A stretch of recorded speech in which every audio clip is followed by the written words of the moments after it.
नमस्कार साथियों। आज का हमारा टॉपिक है संधि।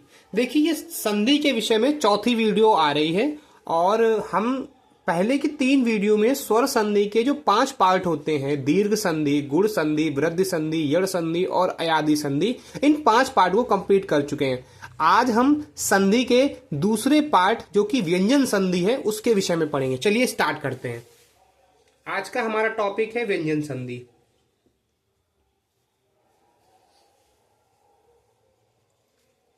देखिए, व्यंजन संधि पढ़ने से पहले आपको हिंदी वर्णमाला की जो व्यंजन है उनकी अच्छे से जानकारी होनी चाहिए। क्यों? क्योंकि स्वर संधि में तो हमें शुरुआत के 11 या 13 स्वर, अगर आप अयोग बा को जोड़ लेते हैं, वैसे 11 स्वरों की आवश्यकता होती है। लेकिन जब आप व्यंजन की बात करेंगे तो 33 व्यंजन, उसके बाद अंत्यस्थ 4 संयुक्त व्यंजन और 4 ऊष्म व्यंजन, इन सभी की आवश्यकता पड़ती है। ठीक है, तो आप सबसे पहले, यदि आपको नहीं पता है तो आप पहली वीडियो देख लीजिए, वरना हम यहीं पे भी कंप्लीट करते हैं। तो हमें जो व्यंजन है, व्यंजन के हमें याद है 5 पार्ट थे। क्या थे? का, कबूतर,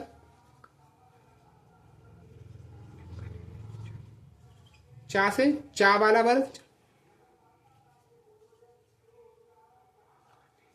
उसके बाद टा वर्ग,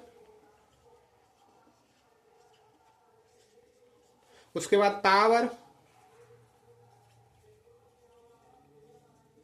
उसके बाद पावर। अब आप यहीं से चीजों को समझिए। देखिए, ये जो वर्ग के पहले वर्ड हैं, ये वर्ग के दूसरे व्यंजन है, ये प्रत्येक वर्ग के तीसरे व्यंजन है, ये प्रत्येक वर्ग के चौथे व्यंजन, और ये प्रत्येक वर्ग का 5वां व्यंजन है। देखिए, वैसे आप व्यंजन संधि इतना इंपॉर्टेंट नहीं है, और यदि मैं कहीं पे मिस्टेक कर दूं तो आप लूसेंट या आदित्य पब्लिकेशन, किसी भी बुक का रेफरेंस ले सकते हैं। ठीक है, उसमें कोई प्रॉब्लम नहीं होगी। लेकिन फिर भी मैं आपको थोड़ा थोड़ा समझा दे रहा हूं व्यंजन संधि के विषय में। देखिए, सबसे पहला व्यंजन संधि का रूल ये है कि किसी भी वर्ग का मेल स्वरों से, स्वर जो हमें याद है 11 स्वर, या फिर उनके वर्ग के तीसरे या चौथे वर्ग से होता है, तब जो का परिवर्तित होगा गा में। देखिए, आपको ये चीज समझ में नहीं आई होगी, मैंने क्या बोला आप ये समझिए। किसी भी शब्द में उसका प्रथम व्यंजन यदि का, चा, टा, ता, पा है, और उसके बाद का के बाद खा है, गा है या घा है, चा के बाद जा या झा है, टा के बाद डा या ढा है, ता के बाद दा या धा है, तो का परिवर्तन गा के रूप में हो जाएगा। एक एग्जाम्पल समझिए, आप इस चीज को अच्छे से समझ पाएंगे। हमने एग्जाम्पल लिया है दिग्गज का। ठीक है, अब आप जब दिग्गज को लेंगे तो दिग्गज का हम परिवर्तन कैसे करते हैं? दिग्गज को हम कैसे लिखते हैं? दिक प्लस गज, यही तो लिखते हैं हम। दिक गज को ऐसे ही तो लिखते हैं। अब आप देखिए, इस का मेल किससे हो रहा है? गा से। प्रत्येक वर्ग के पहले अक्षर का अगर उसके तीसरे अक्षर या चौथे अक्षर से मेल होता है, तो जो का है वो तीसरे अक्षर के, मतलब फर्स्ट कन्वर्ट इनटू 3 पोर्शन, तो ये का किस में परिवर्तित हो जाएगा? गा में। तो ये द, उसके बाद गा और गज। आपको ये देखिए थोड़ा सा टफ है व्यंजन संधि, पर आप थोड़ा थोड़ा समझेंगे तो हो जाएगा। 1-2 एग्जांपल इसके और ले लेते हैं हम। एक एग्जांपल ले लिया हमने बागीश का।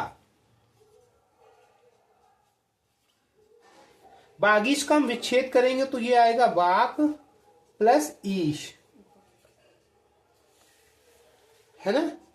बाक और ईश, यही तो हुआ इसका। अब हमने देखा इस का मेल किससे हो रहा है? स्वर से हो रहा है। तो ये जो का है वो किस में परिवर्तित होगा? तीसरे में। तो बाक का मतलब गा, बाग, और ये ई की मात्रा तो बागीश।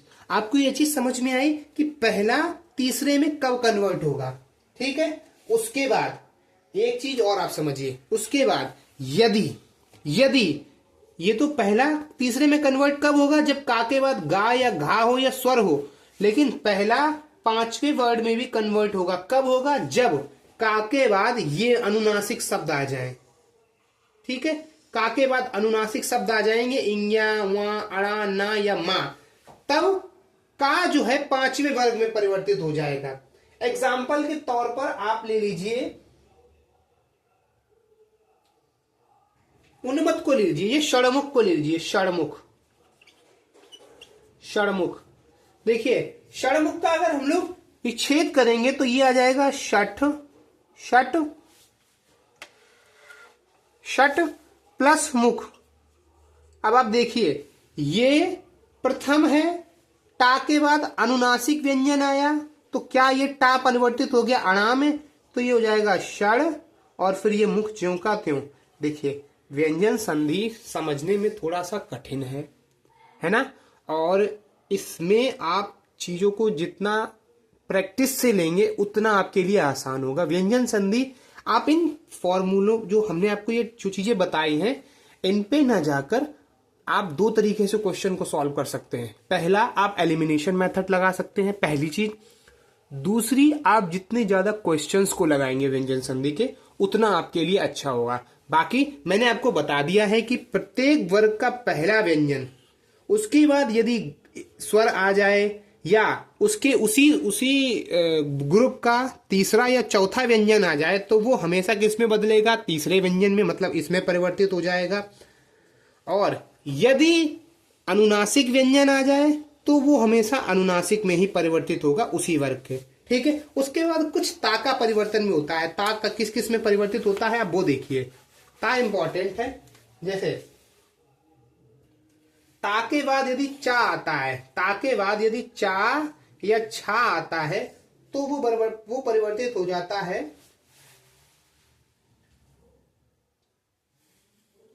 चा में ही। जैसे एग्जाम्पल ले लेते हैं हम लोग उच्चारण का।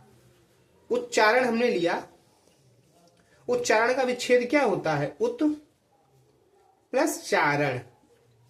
अब आप देखेंगे ता के बाद चा आ गया तो ये ता किस में परिवर्तित हो जाएगा, चा में। तो ये उच्च और चारण है ना।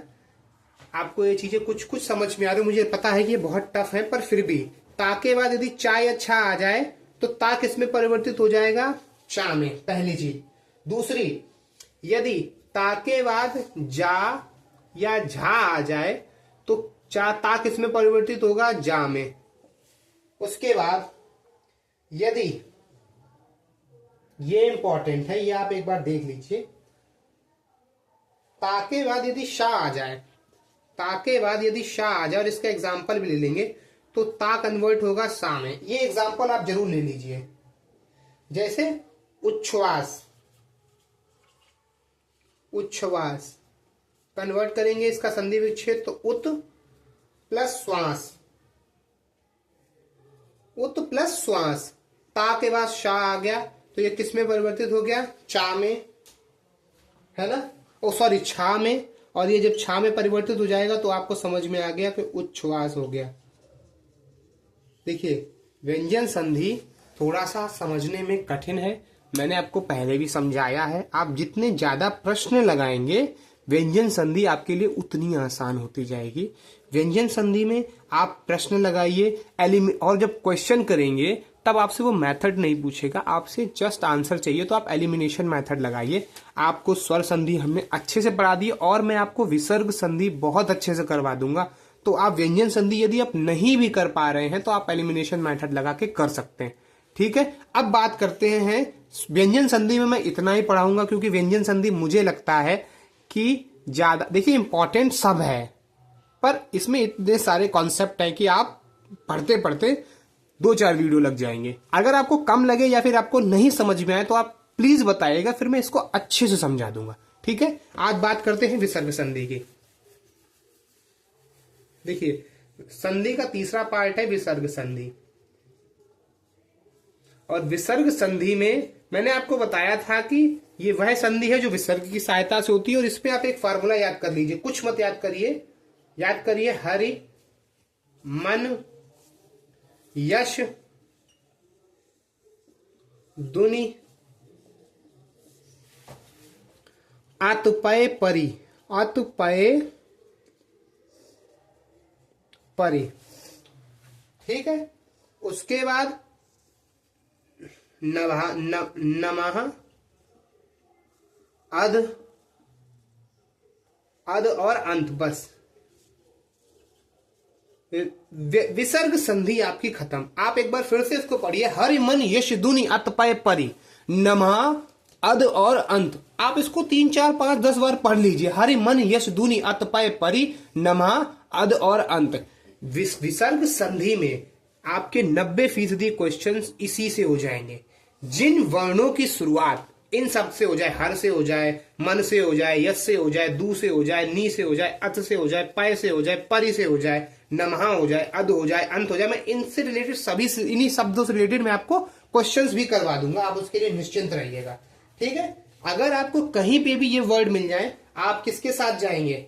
सीधे सीधे विसर्ग संधि के साथ जाएंगे, ठीक है। अब मैं आपको कुछ कुछ एग्जाम्पल्स करवा दे रहा हूं, तो आपके लिए थोड़ी सी चीजें आसान हो जाएंगी। जैसे सबसे पहले हमने वर्ड ले लिया है हरि, ठीक है।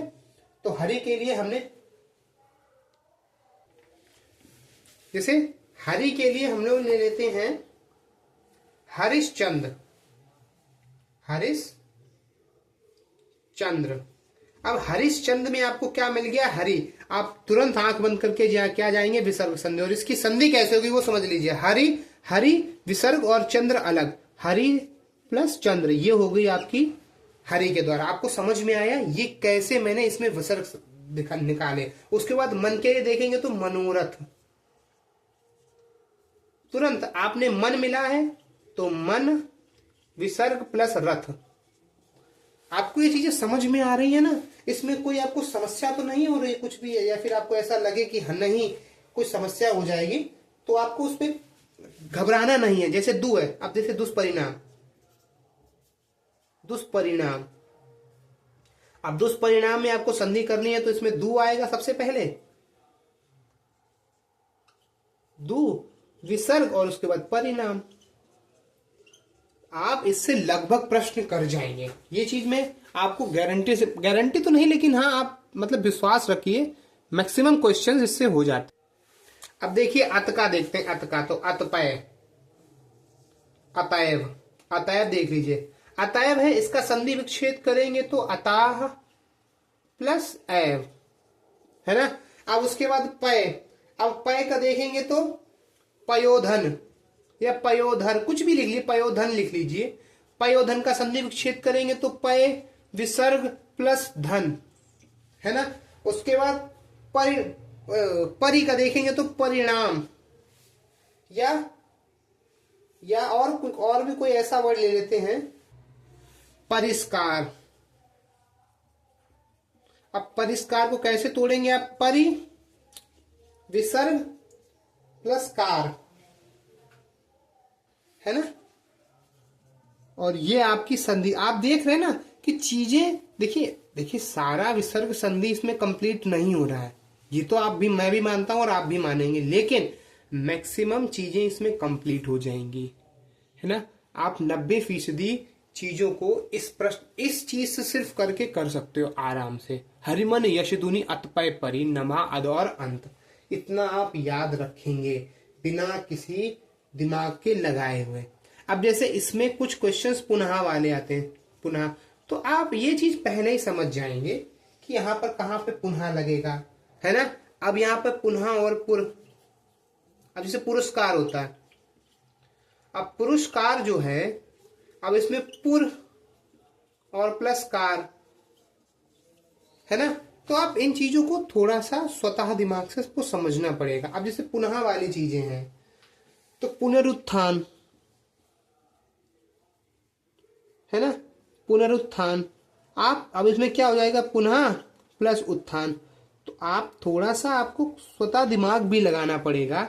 ऐसा नहीं है कि इसमें सारी विसर्ग संधि कंप्लीट हो रही है, पर आप हरिमन यश दुनि अतपय परि नभा अद और अंत, उसके बाद इसमें चाहे आप लिख भी सकते हो पुनः और पुर। वैसे मैं आपको ये बोलूंगा कि आप इसको बिल्कुल अलग से याद रखिएगा, पुनः और पुर को। बाकी सिर्फ इतना याद कर लीजिए, आपकी विसर्ग संधि कंप्लीट हो जाती है। और विसर्ग संधि का मतलब क्या है आपको मैंने पहले भी बताया है कि जब संधि विसर्ग की सहायता से हो जाती है तो विसर्ग संधि होती है। आज के लिए इतना ही। आपका संधि वाला पार्ट मेरे हिसाब से कंप्लीट हो गया है। आप इसको देख के आप एक बार अपना दिमाग लगाने से पहले आप इसको याद करिएगा और क्वेश्चंस करिएगा। आप यूपी SSSC के प्रीवियस ईयर के क्वेश्चंस उठाइएगा, आप यूपी पुलिस के प्रीवियस ईयर क्वेश्चंस उठाइएगा, जीडी में आते हैं तो अब जीडी के प्रीवियस क्वेश्चंस उठाइएगा, आप विसर्ग संधि से रिलेटेड क्वेश्चंस आराम से कर जाएंगे इससे। ठीक है, अगर फिर भी कम लगता है तो आप बताइएगा, एक इस अलग से पूरा पूरा पार्ट ही विसर्ग संधि का समझा देंगे, कोई प्रॉब्लम नहीं होगी उसमें। ठीक है, आज के लिए इतना ही, धन्यवाद।